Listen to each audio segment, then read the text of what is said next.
안녕하세요. 저는 서울에 사는 40대 후반의 여자입니다. 사위는 백년손님이라고 하고 며느리 사랑은 시아버지란 말이 있지만 시댁 식구들과 잘 지내는 게 그렇게 쉬운 일은 아니죠. 저도 그랬습니다. 제 아버지와 시아버지가 가장 친한 친구였는데도 말이죠. 저희 아빠와 시아버지는 바다마을에서 함께 자란 친구였어요. 여름이면 바다에서 살았다고 하죠. 저쪽 편으로 갈 때는 수영해서 건너다니곤 했다고 해요. 원숭이도 나무에서 떨어진다고나 할까요? 한 번은 아빠가 수영을 하다가 다리에 쥐가 나서 죽을 뻔한 적이 있는데 그걸 발견하고 구해준 사람이 저희 시아버지였습니다. 한 번은 시아버지가 잠깐 옆 동네에 간 일이 있었는데 시아버지의 어머니, 그러니까 시할머니가 밭에서 일하다 다리를 접질렸다고 해요. 시할머니를 병원까지 업고 간 것은 마침 시아버지 집에 놀러 갔던 저희 아빠였죠. 두 분은 18살에 함께 서울로 갔습니다. 별별 일을 다 해봤다고 해요. 배달도 하고 공장에도 다니고 열심히 돈을 벌었죠. 공장에 다니면서 같이 야간 학교에 다녀 몇 년 후에는 둘 다 번듯한 곳에 취직도 했고요. 그렇게 어렵게 일하는 도중에 두 분 다 짝을 만나 결혼을 했습니다. 단칸방에서 시작한 신혼생활. 아빠와 시아버지는 가까이 살며 서로 도우며 지냈다고 해요. 시아버지 댁이 먼저 아들을 낳고 저희 아빠는 딸을, 그러니까 저를 낳았어요. 저희 아빠는 어릴 때부터 자기 사업을 하는 게 꿈이었다고 하죠. 회사에서 일하며 얻은 노하우를 활용해 공장을 열었고 운영이 잘 되어서 회사 규모를 늘려나갔습니다. 아빠가 성공하는 걸 본 시아버지도 사업을 시작했지만 몇 년 못 가 쫄딱 망하고 말았어요. 길바닥에 나앉게 된 시댁 가족을 도와준 건 역시나 아빠였습니다. 집 보증금도 대주고 취직도 시켜주며 재기할 수 있도록 도와줬다고 해요. 그런데 얼마 뒤 시아버지가 회사를 그만두고 또 식당을 차린다고 하자 아빠는 좀 화가 나셨나 봐요. 아이들도 어린데 또 잘못되면 어떡하냐고 하다가 그만 두 분이 말다툼을 좀 심하게 하신 겁니다. 그렇게 두 분은 멀어지셨어요. 시댁이 시어머니의 고향 쪽으로 가서 식당을 열면서 아예 연락도 끊기게 됐죠. 그렇게 15년이 지나버렸습니다. 외동딸로 사랑받으며 자란 저는 대학을 졸업하고 대기업에 취직을 했는데요. 거기서 저랑 취향도 잘 맞고 얘기도 잘 통하는 남자친구를 만났어요. 처음에는 회사에서 그냥 얼굴이나 알던 사이였는데 오가다 얘기를 나누다 보니 둘 다 와인도 좋아하고 등산도 좋아한다는 걸 알게 됐죠. 같이 산에도 가고 와인도 마시고 하다 보니까 자연히 서로를 좋아하는 마음이 생겨 사귀게 되었죠. 어느 날부터인가 아빠는 제 남자친구 얼굴을 보고 싶다고 노래를 불렀습니다. 그래서 자리를 마련했는데 아빠는 남자친구 얼굴을 보고 깜짝 놀라더군요. 아니, 자네 이름이 홍지영이라고? 혹시 아버지 성함이 어떻게 되시나? 아빠, 왜 그렇게 놀래요? 아는 사람이에요? 아버님, 괜찮으세요? 저희 아버지 성함은 홍자, 석자, 우자입니다. 고향은 강원도 동해시고요. 할머니, 할아버지 다 돌아가시고 고향 가본 지는 10년도 더 됐다고 하시더라고요. 그래, 맞다. 네가 서구 첫째 아들이구나. 이제 보니 아기 때 얼굴이 남아있네. 크니까 아빠랑 더 똑같아졌구나. 너 어릴 때 아저씨가 기저귀도 갈아주고 그랬는데 기억 안 나겠지? 어? 아빠 친구 아들이라고요? 그것도 서구 아저씨라면 아빠 어릴 때부터 제일 친한 친구였던 그분? 앨범에서 많이 봤는데 그 서구 아저씨란 말이야? 그러고 보니 그 아저씨 아들 사진도 앨범에 있었는데? 그래, 세상 참 좁구나. 내 딸 남자친구가 서구 아들이라니 참. 우리 젊었을 때 말이다. 너희 막 태어났을 때 너희 둘 결혼시키자고 서구랑 나랑 그랬거든. 그런데 이렇게 너희들끼리 만나서 오다니 참 세상 오래 살고 볼 일이구나. 남자친구와의 식사 자리에서 뭔가 생각에 잠기신 것 같았던 아빠는 집으로 돌아가서 앨범을 펼쳐보셨습니다. 소주 한 잔을 걸치시면서요. 아마 옛날 생각이 많이 나신 모양이었어요. 저는 혹시 남자친구랑 저랑 헤어지라고 할까봐 그런 아빠에게 처음에는 별 말씀을 드리지 못했습니다. 아빠, 혹시 서구 아저씨 보고 싶으세요? 요즘 매일 앨범만 들여다보시잖아요. 어떤 일로 서구 아저씨랑 안 좋아지셨는지 여쭤봐도 돼요? 그냥 뭐 별일도 아니었지 뭐. 내가 기분 나쁘게 말을 했어. 서구가 내 생명의 은인인데 말이다. 세령이 너 그거 아냐? 서구 아니었으면 너도 이 세상에 없었을 거다. 그런 서구한테 내가 못되게 말했으니. 남자친구와 저는 둘이서 작당 모의를 했습니다. 아빠와 서구 아저씨를 만나게 하려는 비밀 작전이었죠. 서울에서 매운탕 제일 잘하는 집으로 가자며 남자친구는 서구 아저씨를, 저는 우리 아빠를 모시고 갔습니다. 두 분은 서로를 보시고 한참이나 말씀이 없으셨어요. 넷이서 어색하게 애꿎은 술잔만 들어 올렸는데 술 기운이 얼큰하게 오르자 아빠가 먼저 입을 여셨습니다. 아니, 자네는 그렇다고 그렇게 감쪽같이 사라지는 게 어디 있어? 살았는지 죽었는지 내가 소식은 알아야 될 거 아닌가. 지영이 엄마 고향으로 갔다는 소식만 들었는데 내가 몇 번이나 가볼까 하다가 참았어. 아, 그게 처음에는 자기가 도와줬다고 나한테 유세 부리는 건가 싶어서 자네 말이 하나도 듣기 싫었어. 미안하네. 그런데 시간이 자꾸 지날수록 내가 속이 좁다는 걸 알게 됐어. 그런데 또 어머니 아버지 돌아가시고 고향엔 가기가 싫더라고.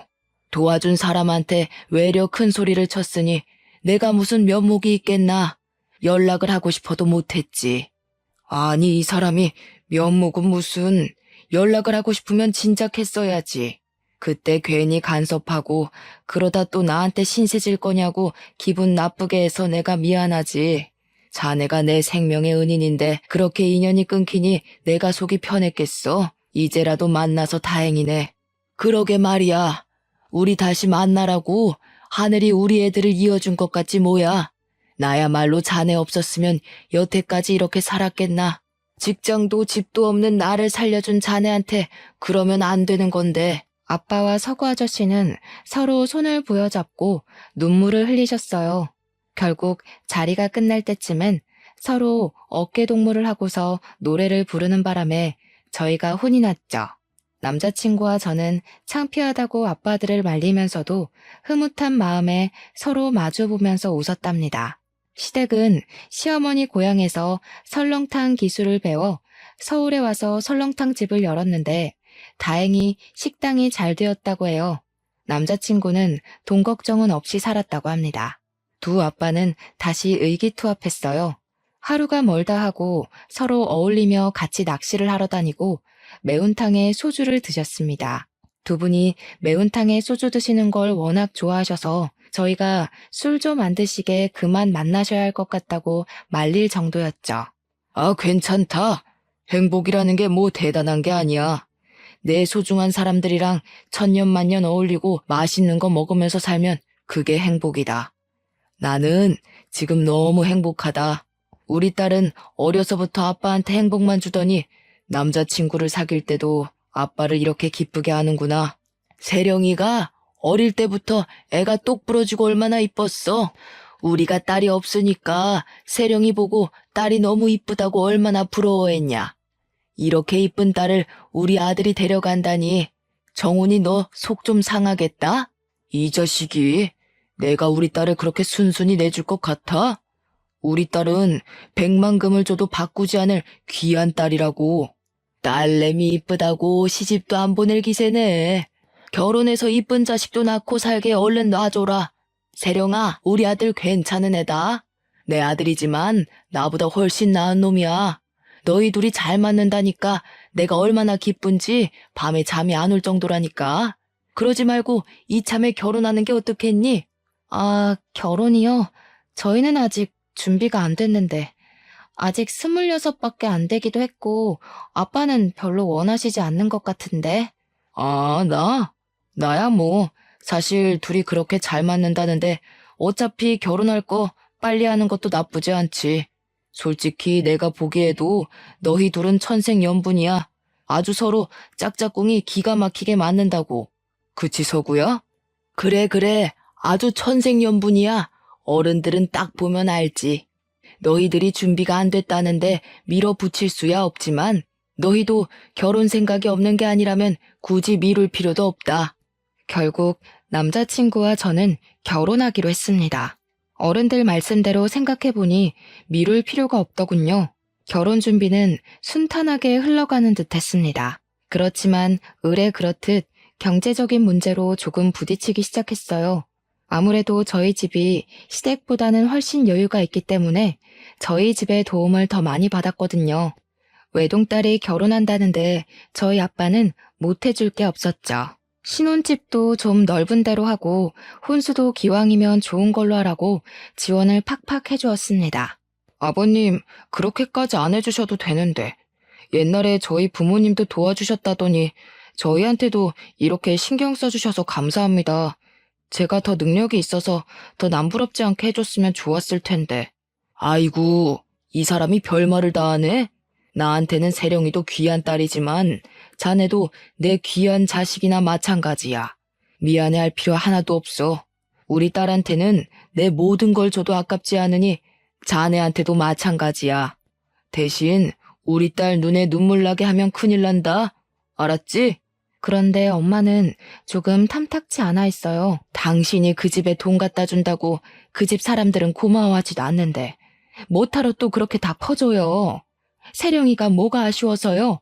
세령이는 그보다 훨씬 더 좋은데 시집갈 수 있는 앤데 우리 딸이 왜 돈을 줘가면서 결혼을 시켜야 해? 시어머니는 엄마의 그런 눈치를 알고 조금 불편하셨나 봐요. 아무리 친구라도 그렇지. 그렇게 또 주는 대로 받다가 나중에 괜히 말 나오는 거 몰라요? 처가 도움받고 결혼하면 결국 고생하는 건 지영이라고요. 세령이 걔 외동딸로 자라서 고집이 보통이 아니겠던데. 지영이 그 물러터진 게 잡혀 살면 어쩌려고 그런 결혼을 시켜요? 딱 보니 아침밥도 못 얻어먹고 다닐 판이더구먼. 그래도 무사히 결혼식을 올렸고 남편과 알콩달콩 재미있게 살았습니다. 결혼한 지 얼마 안 되어 임신을 하고 예쁜 딸도 낳았죠. 그런데 시어머니의 우려는 결혼 후에도 점점 더 깊어졌나 봐요. 툭하면 제가 남편에게 밥상 한 번 안 차려준다고 출산 후에는 아기를 빌미로 아예 집에 들어와 감시를 했습니다. 아기는 자기가 볼 테니까 저는 남편 뒷바라지나 하라는 거였습니다. 아이고, 집안꼴이 이게 다 뭐야? 내가 잠깐만 집을 비우면 집이 아주 엉망이 되어버리지. 너는 대체 집안에서 하는 일이 대체 뭐야?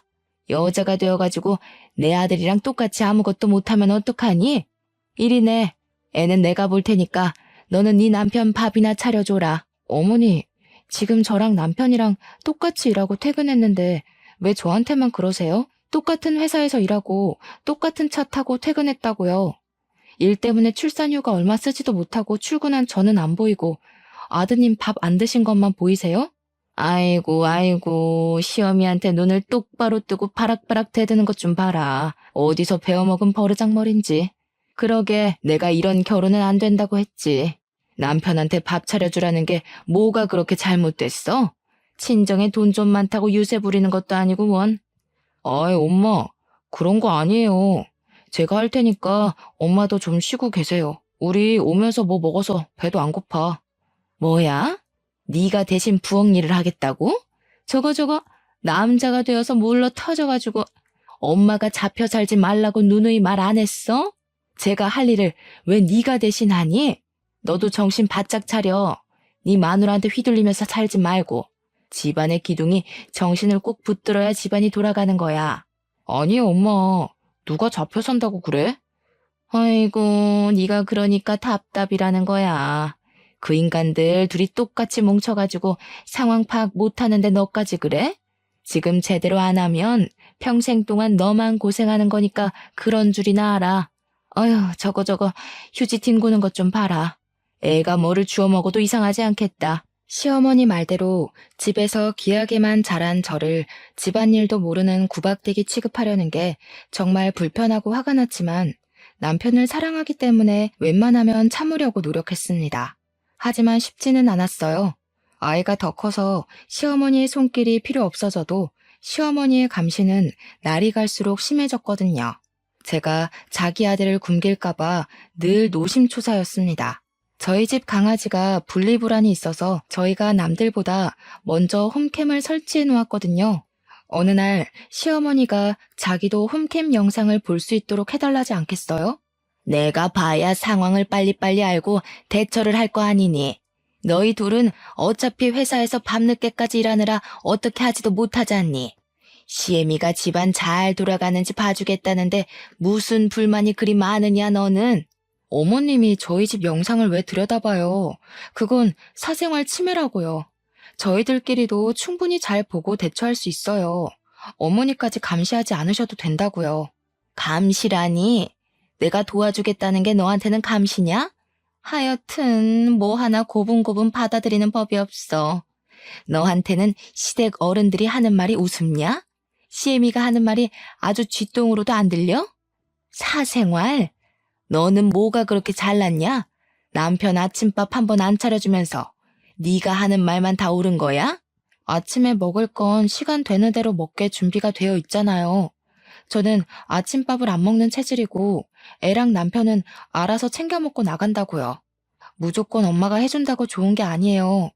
솔직히 말해서 어머니, 제가 집안일 제대로 하는지 감시하려고 카메라 보신다는 거잖아요. 남편 밥 잘 챙기는지 보려고요. 뭐? 뭐 이런 게 다 있어 진짜?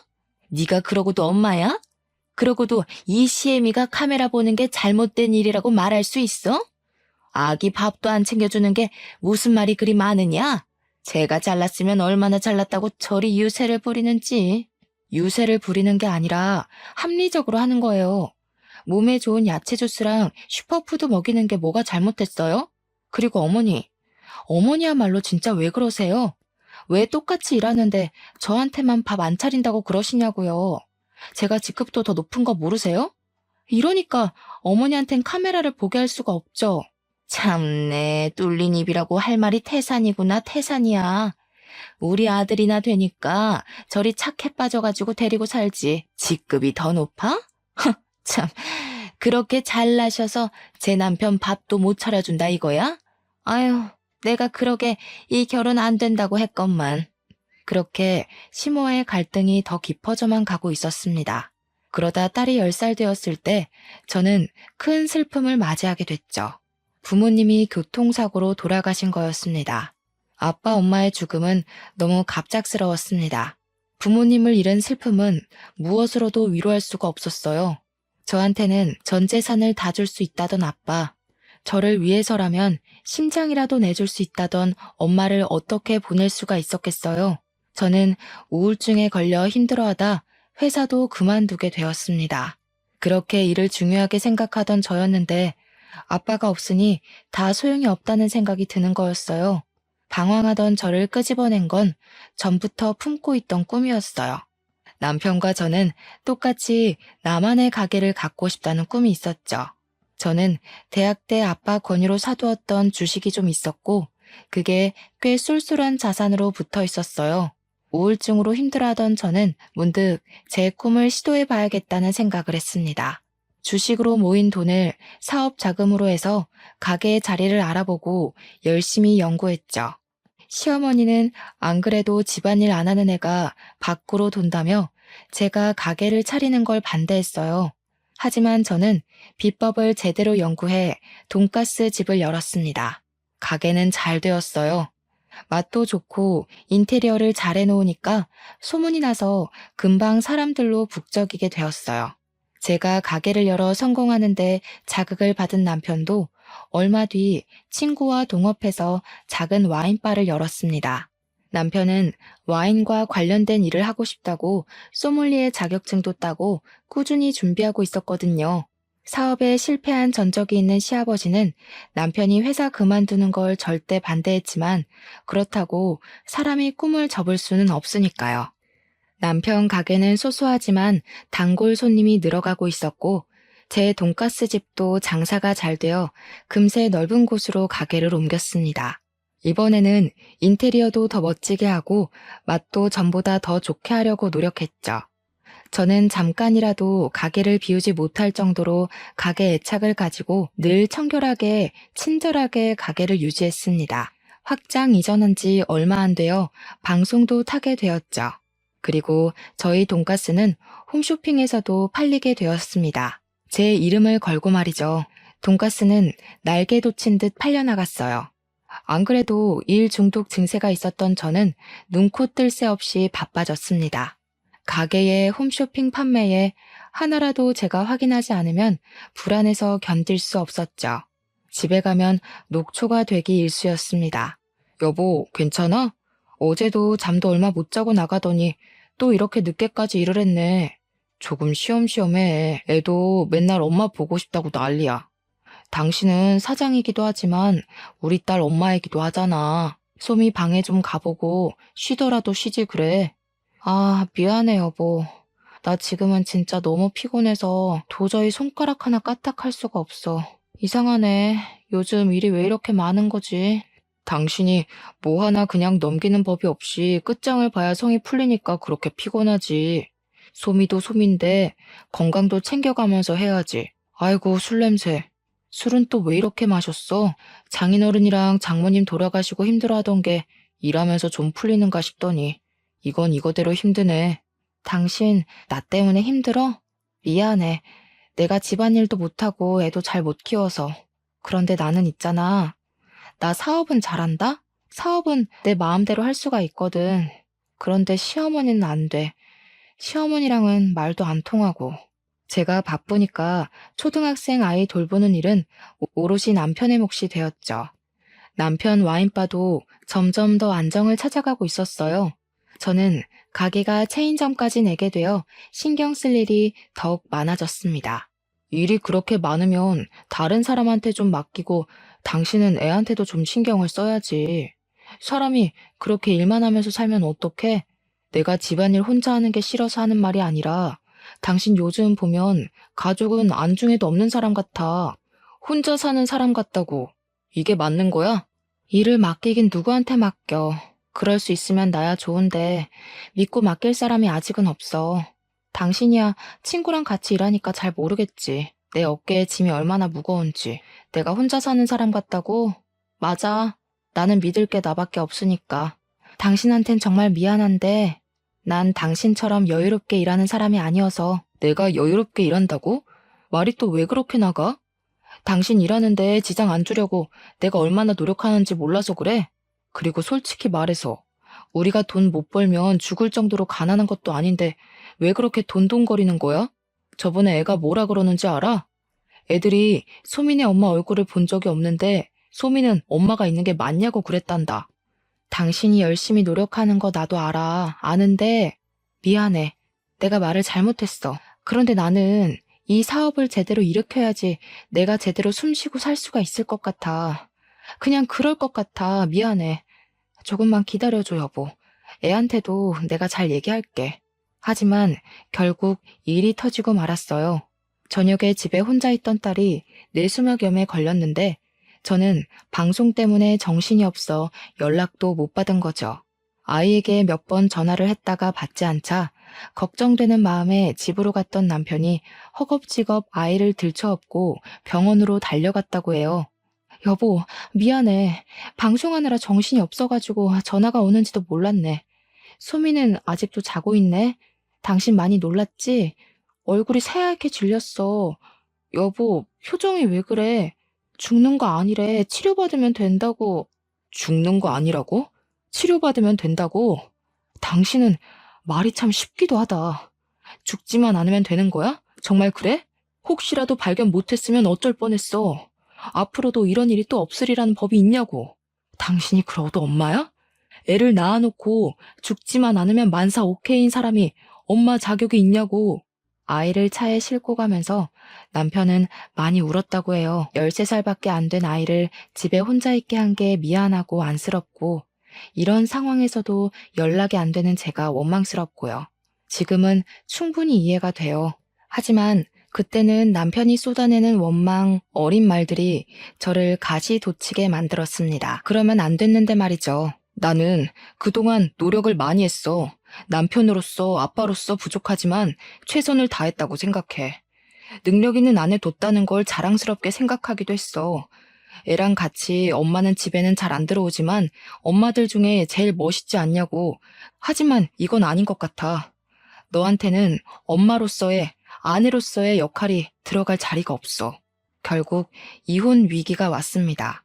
한 번은 아이도 있고 쌓인 정도 있고 하니 어찌 넘길 수가 있었습니다. 하지만 두 번은 안 되었죠. 남편이 저에게 마음이 떠나가는 게 보일수록 저는 더 일에 몰두했어요. 일만이 저를 살아있게 하고 저를 증명하는 것 같았죠. 그럴수록 남편은 저에게서 멀어졌고 시어머니는 밖으로 돈다며 저를 구박했습니다.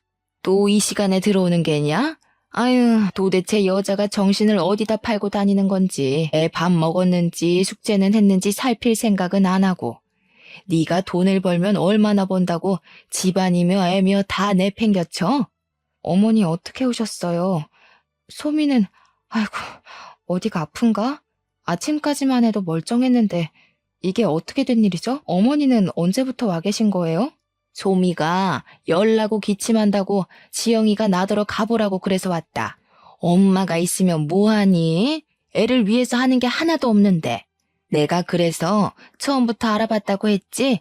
남편 내팽개치는 년이 자식은 못 내팽개칠까? 남편 밥 한 끼 못 차려주는 년이 애인들 챙기겠냔 말이다. 어머니, 저도 면목이 없는데요. 이번 일만 잘 넘기면 그래도 좀 여유가 생기니까 소미도 기다려주겠다고 했어요. 너무 그러시지 마세요. 집안에서 이런 대접받는 거 너무 힘들어요. 더 집에 들어오기가 싫어진다고요. 집에 들어오기가 싫어져? 집이 네가 들어오고 싶으면 들어오고 나가고 싶으면 나가는 곳이야? 왜? 엄마 노릇도 하고 싶으면 하고 안 하고 싶으면 안 한다고 그러지? 아, 그래서 그따위로 구는 거구먼? 이제 보니까. 그럴 거면 애를 왜 낳니? 왜 낳아? 그렇게 네 맘대로 낳고 네 마음대로 내팽개칠 거면 애를 왜 낳냐고.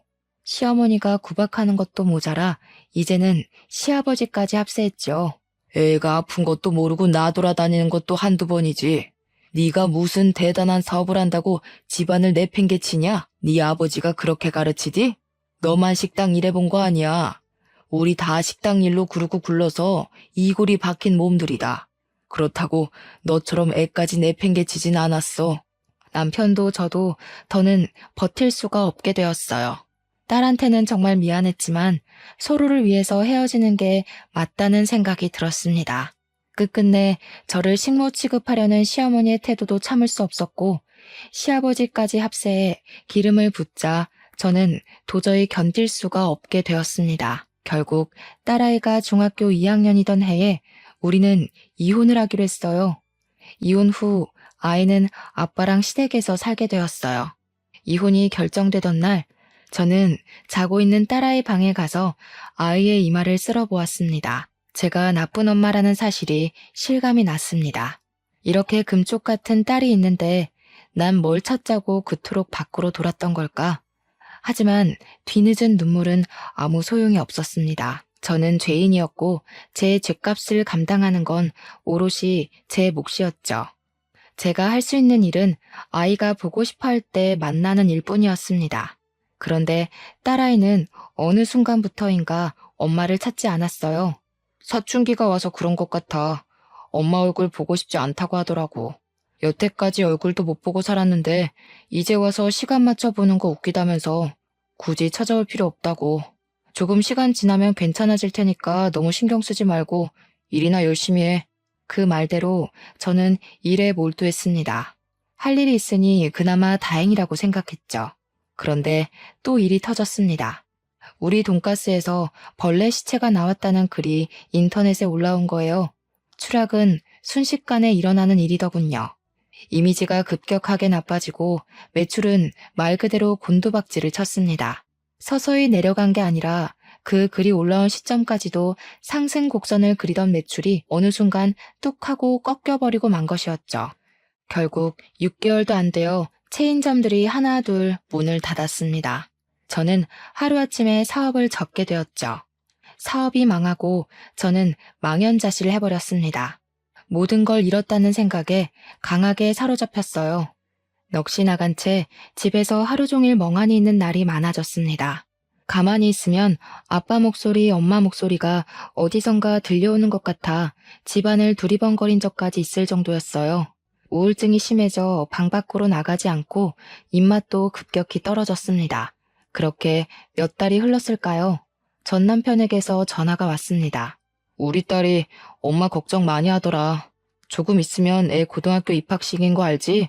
엄마가 와줬으면 좋겠다고 자기 입으로 말하더라고. 올 수 있지? 꼭 와야 해. 알았지? 남편의 말에 저는 수화기를 붙잡고 눈물만 흘렀습니다. 딸아이에게 제가 엄마로서 자격이 있었을까요? 하지만 딸이 저를 찾는다는 소리에 몸을 일으키지 않을 수 없었어요. 쏙 들어간 볼을 화장으로 가려 오랜만에 몸단장을 하고 꽃다발을 사들고 딸의 입학식에 갔습니다. 딸은 그새 키가 불쑥 커 있더라고요. 딸을 보자 또 눈물이 나서 저는 멀찍이서 한참을 눈물을 훔치며 서 있었습니다. 엄마, 엄마, 왜 안 오고 여기 서 있어? 내가 친구들한테 엄마도 올 거라고 자랑했는데. 우리 엄마 얼마나 예쁜지 아냐고. 그러고 보니 정말 예쁘게 하고 왔네. 나 수석 입학이다, 엄마. 나 잘했지? 정말 잘했네. 우리 딸, 우리 이쁜 딸. 더 이뻐졌구나. 엄마가 해준 게 하나도 없는데도 이렇게 잘 커졌구나. 엄마가 미안해. 엄마가 잘못했어. 소미가 필요할 때 옆에 있어주지 못해서. 아이고, 좋은 날 왜 울고 그래요? 울지 말고 이 몸이 상받는 모습이나 보시라고요. 뚝! 아이고, 이거 살 빠진 것 좀 봐. 내 살을 띄어서 주고 싶구만. 그래가지고 홍소미 엄마 노릇하겠어? 저는 딸의 입학식에서 그렇게 기쁨인지 후회인지 모를 눈물을 한 바가지 흘렸어요. 제가 딸에게 해줄 수 있는 건 많이 없었습니다. 하지만 몸과 마음이 아무리 힘들어도 딸이 부르면 언제라도 달려가려고 애를 썼죠. 그러던 어느 날 이번에는 전 시아버지가 저희 집에 찾아온 게 아니겠어요? 아버님, 어떻게 여기까지 오셨어요? 아이고, 추운데 뭘 또 그렇게 들고 오셨어요. 지금 집안 꼴이 말이 아닌데 들어오세요. 이거 참 또 욕먹겠네. 제가 요즘 이러고 살아요. 괜찮으니까 그냥 앉아라. 네가 속이 멀쩡하겠니? 청소 못하고 살 수도 있지. 그때 뉴스로 소식 듣고 네 걱정 많이 했다. 일 안 하면 죽는 줄 아는 애가 밥이나 잘 먹고 있는지. 소미 말대로 얼굴이 반쪽이 됐네. 그렇게 말라가지고 어떡하려고 그러냐? 엄마가 돼가지고. 저야 뭐 자업자득이죠. 남편이고 딸이고 내팽개치고 일만 하다가 벌 받은 거죠 뭐. 아버님 말씀이 다 맞았어요. 제가 무슨 대단한 일을 한다고 엄마 노릇도 안 하고 그렇게 일에 몰두했는지 지금 생각해보니 저도 잘 이해가 안 되지 뭐예요. 어이구, 부모를 한순간에 잃고 네가 정신이 제정신이었겠니? 마음이 허전한 걸 일로 채우려 그랬던 것을. 정훈이랑 그렇게 되고 네가 힘들어하는 거 알면서 우리가 도움도 못 되어주고 지금 생각해보니 내가 정훈이한테 면목이 없구나. 그건 그렇고 밥은 먹었냐? 내가 지영이 애미한테 말해서 너 좋아하는 잡채도 해달라 하고 소미가 너 좋아한다고 부침이도 해줬단다. 아니에요, 아버님. 아무리 그래도 제가 그러면 안 되는 거였는데 결국 신기루처럼 사라져버릴 것을 왜 그렇게 집착했나 모르겠어요. 그래도 저 없이 소미 돌봐주셔서 감사해요. 제가 더 면목이 없죠. 너 그렇게 가고 나도 생각을 많이 해봤다. 정훈이랑 내가 젊을 때 너희 둘이 결혼시키면 좋겠다고 한 걸. 너희가 알아서 결혼하겠다고 왔을 때 우리가 얼마나 기뻤겠니? 정훈이가 나를 자기 가족처럼 대해준 것처럼 나도 너를 우리 딸처럼 대해줬어야 하는데 내가 그러지를 못했어. 아버님, 다 제가 잘못한 걸 가지고 죄송해요, 아버님. 아빠 생각해서 제가 더 잘했어야 하는 건데. 아니다, 아니야. 정훈이 그렇게 가고도 네가 집에 마음 못 붙이게 한 우리 탓도 있다. 그래서 말인데 너희가 무슨 다른 불화가 있어서 그랬던 게 아니라 네가 바빠서 그랬던 거잖니? 지금 보니 너도 많이 달라진 것 같고 소미도 엄마를 보고 싶어 하는데 다시 한번 시작해보는 건 어떻겠니? 다시 집에 혼자 남은 저는 더욱 생각이 많아졌습니다. 아빠 엄마가 살아계시면 뭐라고 하실까? 어찌됐건 저를 생각해주신 시아버님의 마음에는 감사를 표해야 할 것 같았어요. 얼마 후 어버이날 저는 선물을 사들고 전 시댁을 방문했습니다. 시아버지는 별 말씀이 없으셨지만 따뜻하게 맞아주셨어요. 시어머니는 여전히 저에게 감정이 있으신 것 같았지만요. 결국 쫄딱 망할 것을 그렇게 밖으로 놔둘더니 오호, 이 사람이 안 그러기로 해놓고 세령아, 잘 왔다. 마음 편하게 밥 먹고 가라. 그럼 일어나서 이것 좀 도와라. 이 많은 걸 나 혼자 하려니까 아주 허리가 아파가지고. 손님한테 일을 시키면 쓰나. 세령이 가면 내가 설거지 할 테니까 세령이는 놔둬요. 당신 우리 정훈이랑 옆집에 살 때 기억 안 나? 우리는 결국 딸을 못 낳아가지고 세령이를 우리 딸처럼 생각하자고 그랬었잖아. 그때 정훈이네가 우릴 얼마나 많이 도와줬어. 그게 아니더라도 며느리도 결국 가족인데 이제라도 세령이를 며느리가 아니라 딸로 생각합시다. 시아버지가 타이르는 소리에 시어머니는 아무 말도 못했어요. 저는 시아버지가 마음 써주는 것이 감사하고 죄송해서 목이 메었습니다. 제가 밥을 못 먹는 걸 보고 시아버지는 또 말씀하셨어요. 힘들고 어려운 일이 있어도 밥 잘 먹고 건강하게 있으면 얼마든지 다시 일어날 수 있다. 나도 그랬어. 사업 망했을 때는 내 인생 끝난 것 같고 딱 여기서 꺼져버리고 싶었다고. 그런데 그게 아니란 걸 네 아빠가 알려줬다. 사람만 있으면 다시 기회는 온다면서 나한테 손 내밀어주고 용기를 줬어. 그러니까 너도 힘내야 한다. 아빠가 보고 계시잖니. 그 일이 있은 얼마 뒤 저는 딸을 통해 시아버지가 암에 걸렸다는 사실을 전해 듣게 되었습니다. 시아버지는 저를 가족으로 보듬어주지 못하고 나가게 한 것이 마음에 걸려 암으로 더 아프기 전에 저를 찾아오신 거였어요.